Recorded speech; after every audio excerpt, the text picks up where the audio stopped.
Alrighty, ponies. Are you ready? How about you, Pony John? Are you ready? Okay. And how about you, Pony Janice? Are you ready also? Alrighty then. Let's go. Giddy up, ponies. Faster, faster, faster, faster.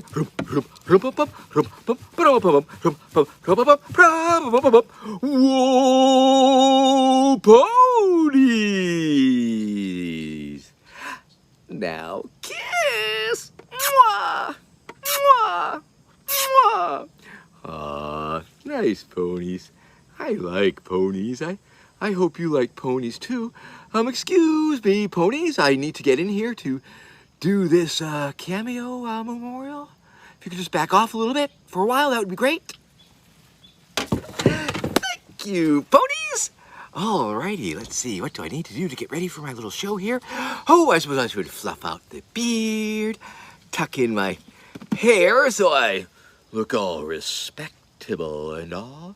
And speaking of respectable, I suppose I should straighten my ties.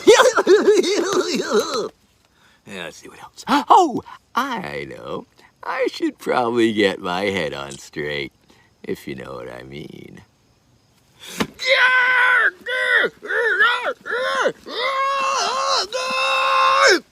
Oh,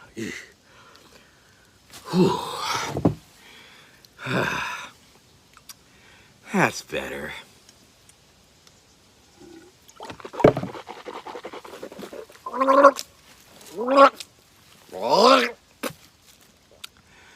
Oh, darn. It's raining in here again. Oh, well, guess I may as well get this party started. Hi, everybody! It's me, Vermin Supreme, from the internet. And, well, the reason that I'm calling you today is because I was asked to say a few words about Mr. John Mcafee.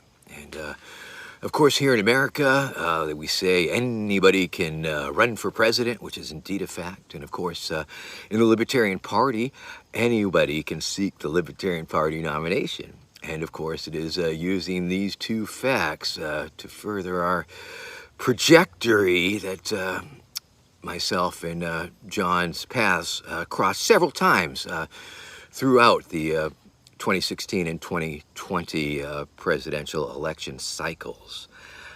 In fact, early on in the 2020 election cycle, I reached out to him and offered him the VP slot. He turned it down. I believe he was still considering and pondering his own presidential run at that point. And then later on in the election season, he did reach out to me and attempt to take me up on that offer. Sadly, I had already named Spike Cohen as my vice president candidate, and so the world was deprived of that particular dynamic ticket, maybe some other time.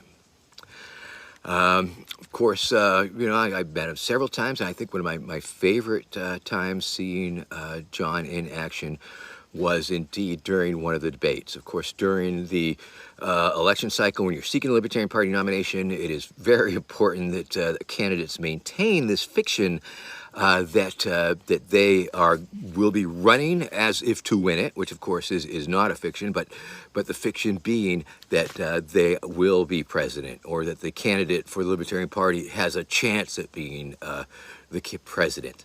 And John was having none of it in this one particular debate, and it was just a wonderful thing to see him demolish that particular precept and just letting the people know that they were completely deluded and delusional if they thought for a second that anybody up on that stage was going to be president, or that he was going to be president. And that was a very enjoyable moment for me. I believe that John is and was indeed a Discordian pope, a pope of Discordia. I'm not sure how familiar he was with the Principle of Discordia. I assume he was, but he seemed to be quite the practitioner of Operation Mindfuck and subverting reality through hyperbole and bending reality to reflect his will. And I think he was a particularly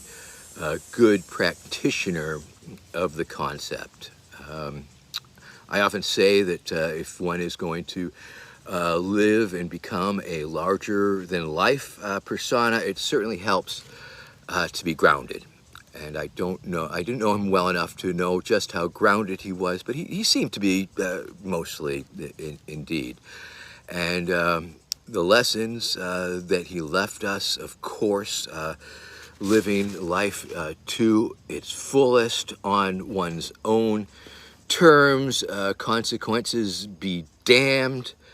And of course, conversely, that if one does not render unto Caesar what Caesar believes belongs to Caesar, Caesar is indeed a petty and vindictive entity and will follow you to the ends of the earth in order to put you in a cage. And that's a sad truth that I think his life and death certainly embodied eventually. Did he get whacked? Maybe. On the other hand, of course, he was such a trickster that it would not surprise me in the least if he put up a lot of statements that he was not going to whack himself, and then went ahead and whacked himself just in order to make a crazy statement to bolster it, to trick us all. But on the other hand, it wouldn't surprise me in the least if he was indeed whacked. And either way, it's a terrible shame, and it's a terrible loss to the world. And I look forward to seeing John again once I perfect my time travel machine and go back in time, and we'll hash some things out, or in the afterlife, and the afterlaugh, right? And all of those things. So that is that, and I would certainly like to remind everybody that there are indeed two types of people on this planet. Those that love ponies and those that will not survive the transition times. Because the road to Ponotopia will not be easy. No. Oh, there will be hardships, and not all of us are going to make it. There will be sacrifices. Human sacrifices. But let me assure you this. The road to Ponotopia will be paved with the glitter-encrusted skulls of our vanquished foes. Because together, we're going to ride our ponies into a zombie-powered future. And that is why, now more than ever, you must decide, what are you going to name your pony?